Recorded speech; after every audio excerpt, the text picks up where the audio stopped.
what the mood generally was like, given what has happened and how tragic it was as well.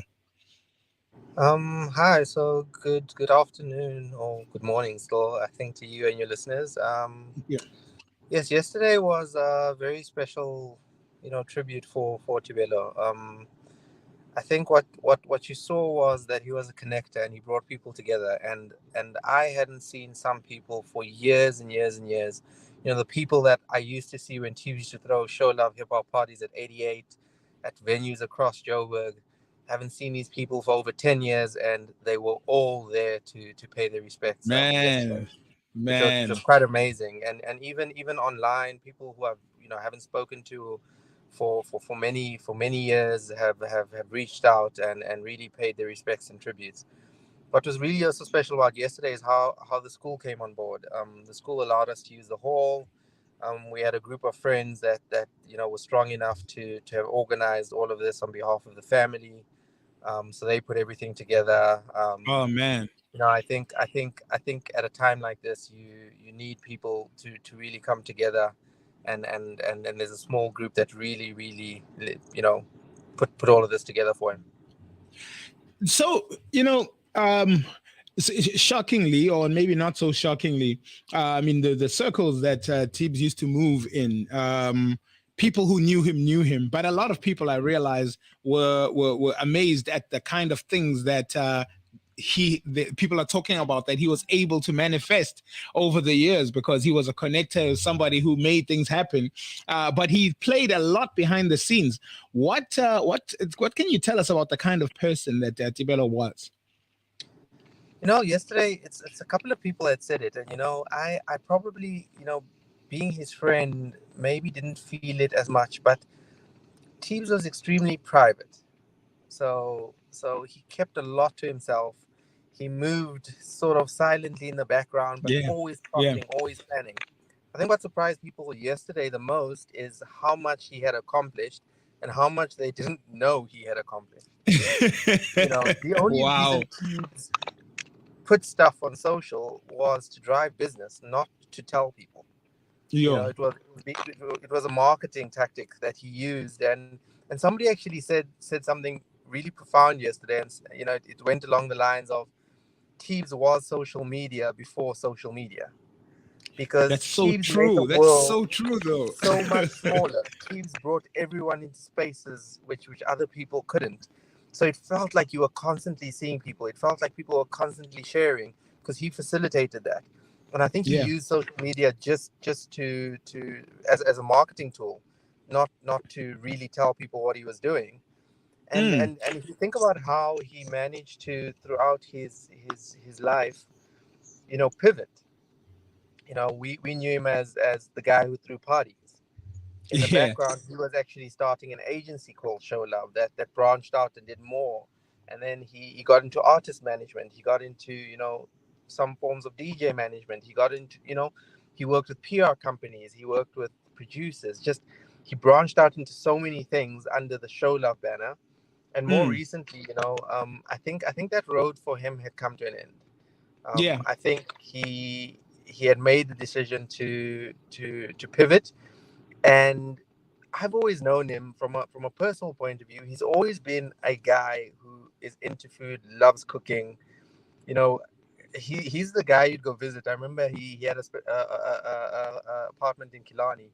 He's the guy you'd go visit, and the man would have made like a roast beef, like you know, who does that? With veggies on the side and whatever. Like he'd be doing all of that back then. So I knew he had a keen interest in Sure. food.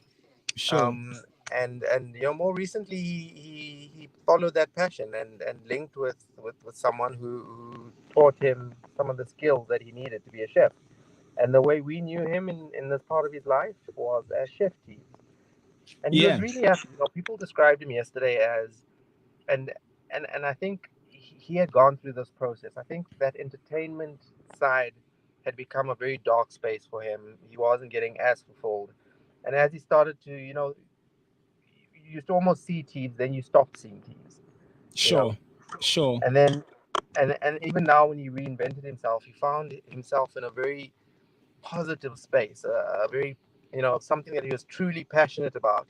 And what I loved is he was just laying low and pushing passion. You Mm, know, for this to happen yeah. to somebody who wasn't even in the mix, he wasn't showing up teams anymore. He wasn't out there. He wasn't throwing parties. He wasn't. This dude was really pushing passion, seeing the people he really connected with, just focusing on him, focusing on growth. And unfortunately, life had its own, path for him. Yeah, because I mean, the way he passed is in no way an indication of how he lived his life at all. It was so Yeah. unfortunate to lose him that way. I still remember meeting you guys when you guys were at Wits. I think it was 2003, if I'm not mistaken. And the energy that I picked up from him back then is still at the same kind of energy, the quiet, reserved, but very focused person that was Tibz. Always good for a laugh, very, very clever, intelligent guy who you can hold any kind of conversation with. What are some of the things you guys believe that you're going to miss the most about this man after he can no longer be here in this realm that we're living in now? So I think we can talk about that in two parts. I think the first part is that, I think as a community, we've lost a contributor. I think what he did for hip hop in this country needs to be celebrated. And I don't Yeah, think it was celebrated enough when he lived, because yeah. he opened doors, he provided platforms, he pushed hip hop into spaces, corporate spaces, just spaces where hip hop never had entry. And I think he needs to be celebrated for that. And I think we're gonna miss that. I think he had. I really do think he would have been really successful in this culinary field, because Mm. of the passion and the personality he brings to it. Food in itself is one thing, but chefs with personality are highly regarded. And I think Oh, yes. he would have brought a different aspect to what traditional chefs are seen as. So I think as a community we lost a real contributor. I think as friends we lost somebody that was just genuine, that was just that you loved being around, because you were guaranteed laughter, you were guaranteed wisdom. I mean, we had many chats over our years, many disagreements. So one thing about Teebs I really admire is how he never held on to things. So you might have had a beef with him, you might have had an issue with him, but he hated to be in environments where it felt tense. So he would always Yeah. reach out, he would always try and make things a little better. And if you said no, no, thank you, I don't want that, he's like, look, I've let it go. It's now up to you, and if you haven't, then as far as I'm cool. Um, you know, I think we're really gonna miss. Yesterday, a lot of people described his pearly whites. Teebs is always smiling. Teebs is always about cracking jokes. Teebs is always about Yeah. and we say he was very private, and the way people perceive him is outgoing. And I think that's because he was one of those people that, regardless of who you were, once you were introduced to him, it was for him. He needed to make you feel comfortable. He needed Yeah. to bring you in and make you one of us. And that's the experience a lot of people have of him, is he was a really friendly guy. He looked and really misunderstood, because I remember back in varsity we used to get this a lot, is you know your crew thinks they all that, you guys are not approachable, you guys are this and that. And then as people started to get to know each sort of member, there was the other side, like, shit, you guys are really cool guys. Teebs looks so hardcore, but he's a really friendly, cool guy. And I Yeah. think that's the one thing we're all gonna miss about him. Unfortunately, life in the past maybe 2 years, a lot happened. COVID. I think people have had their own tragedies within these 2 years that they needed to sort of deal with.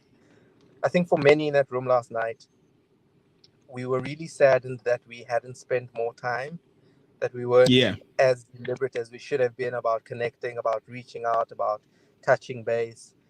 For me, I'm in Cape Town for art fair, and in my mind, I was gonna see him this week. I was like, he's out here in Cape Town. He loves art. Surely he's gonna be out here. but I never said And it to him. I never reached out. I never made the plans. oh man, And you know, unfortunately, even if I did, he wouldn't be here. But you know, I think a lot of people in that room sit with that feeling of I should have, I could have, and I think we all left that room saying, if there's a lesson here, let's be more deliberate with the ones we love.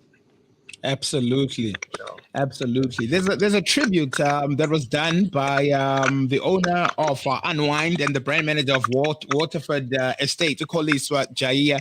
I want to play that because I think it's also important to show this other element, and then we'll continue our chat. cool. Show Tibz love. This past couple of days has been horrendous. It's been so surreal. I met Tibz in the food and wine industry. I loved his passion. I loved what he stood for. Tibz was all about life, laughter, and living his best life. We shared a passion for food and wine, especially creating safe spaces for brown people, where we wanted to hang out, have fun, enjoy food and wine without being judged, but do it our way. And he did that. I think people will even remember Stella Artois. You know, people started drinking Stella Artois, but drinking it and understanding it in a way that maybe was never understood before. And that's what he stood for. So Tibz, what happened to you is shocking. You were a game changer. You're a magician. You would start things out of nothing, like nothing. Ay, hasla manje. That was Tibz. Uzohlanganisa manje. And just like the magician that he was, poof, Houdini, he disappeared from our lives. So Tibz, while you're up there, polish the glasses and stock up the cellar. Cheers to you.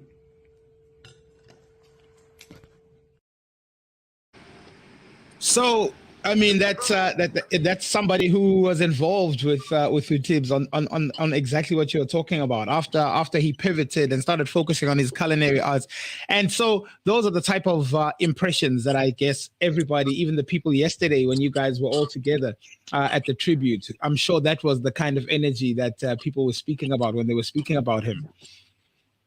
Yeah, I mean, you know, when you see some of the tributes, the video tributes as well, is you find people that have known him for a year. You find people that have known him for 6 months. You find people that have known him for 4 years, and the experiences all sound the same.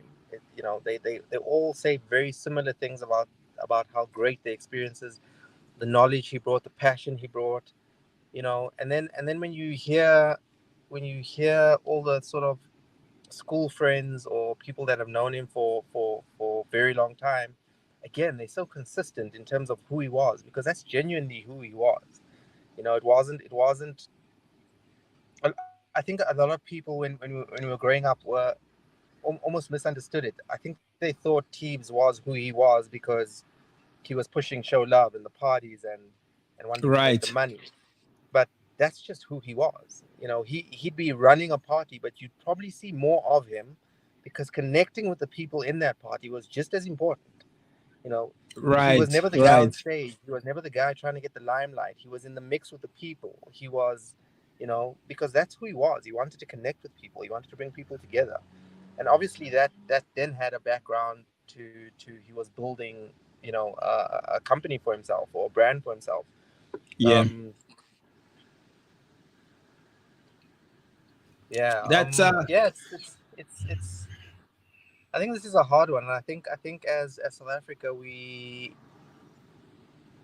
it's going to take a long time to recover from this. You know, I sure. think today we're talking about Tibz, but later, you know, the Forbes family have their own special tribute to Keenan, to AKA. Absolutely. And you know, these guys were really good friends. You know, Tibz was his first manager. Tibz basically put AKA on the map. Yes. Um, and we've all lost something really, really special, and I think it's going to take a while for us to recover. Yesterday, somebody in one of the tributes also said, as people in the room, as people online, as South Africans, we now need to look at this differently. We can no longer be on the sidelines. This thing is now too close to home. It's knocking at all our doors. You know, Mm, mm. so what do we do next? You know, do we just sit back and say, you know, this is not our problem, turn away, or do we all do our little part to change the trajectory of this of where the country's headed? Yeah, look, I just wanted us to touch maybe a little bit on that before we run out of time.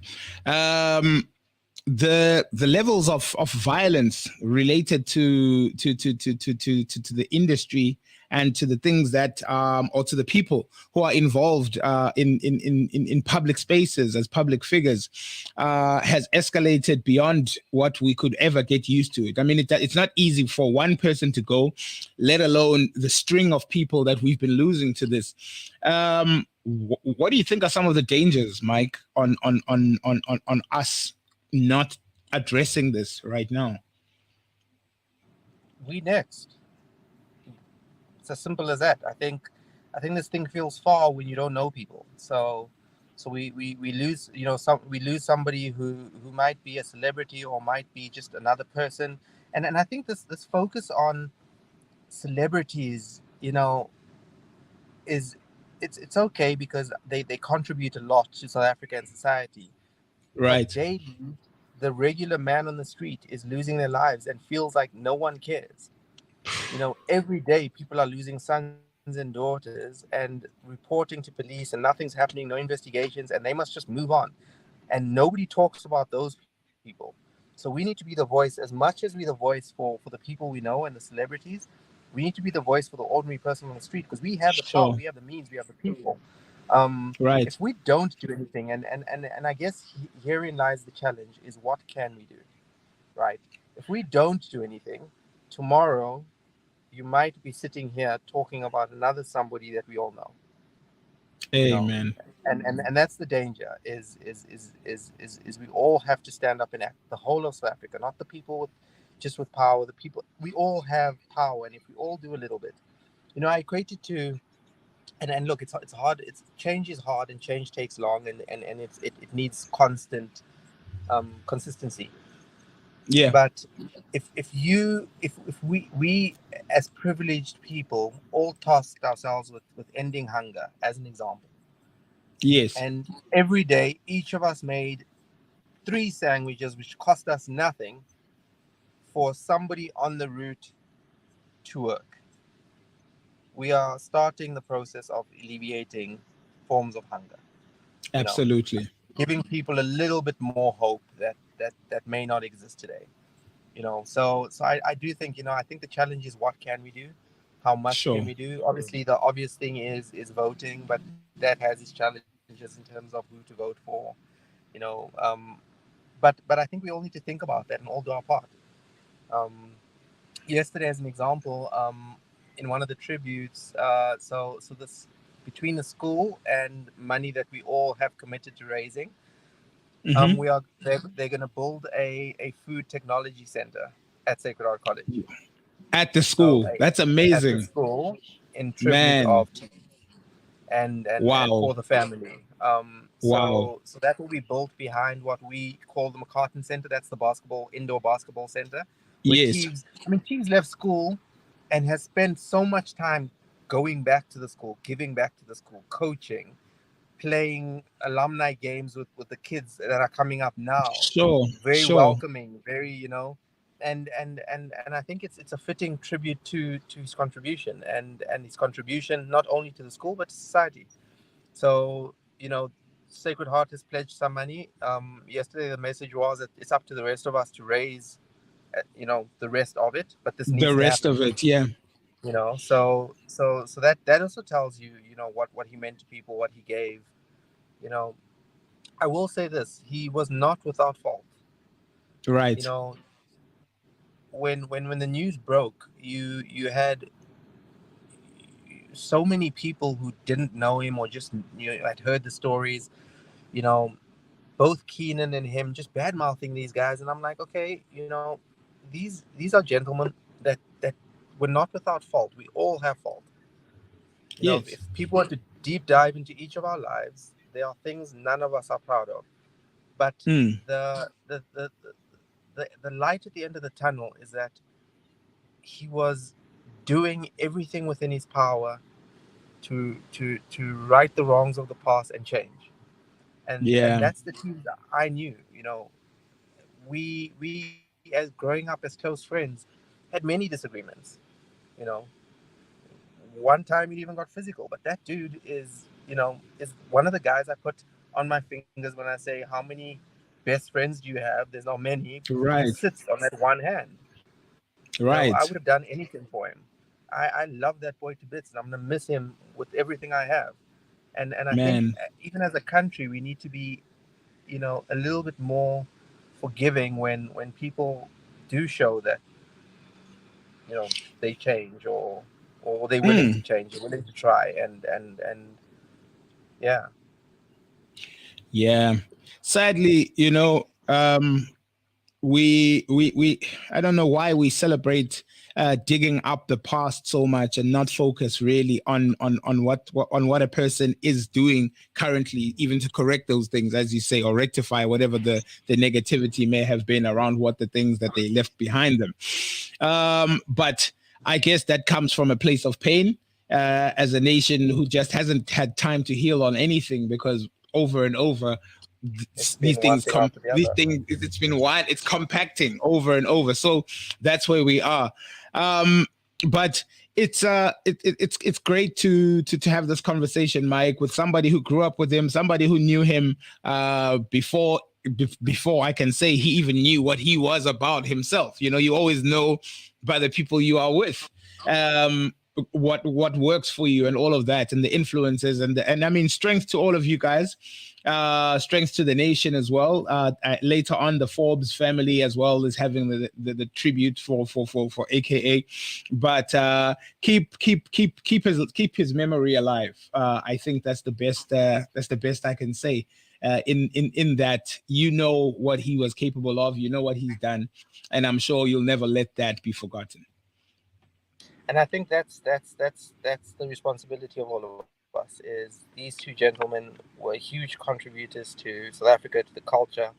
It is up to us to keep their names alive, and I think we will. I think there's a lot of people that Yeah. have genuine love for them, and we will definitely keep his legacy going, and his name alive.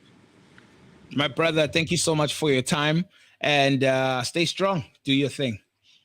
Cool. Thanks for having me. Thanks, Mike. Take care. This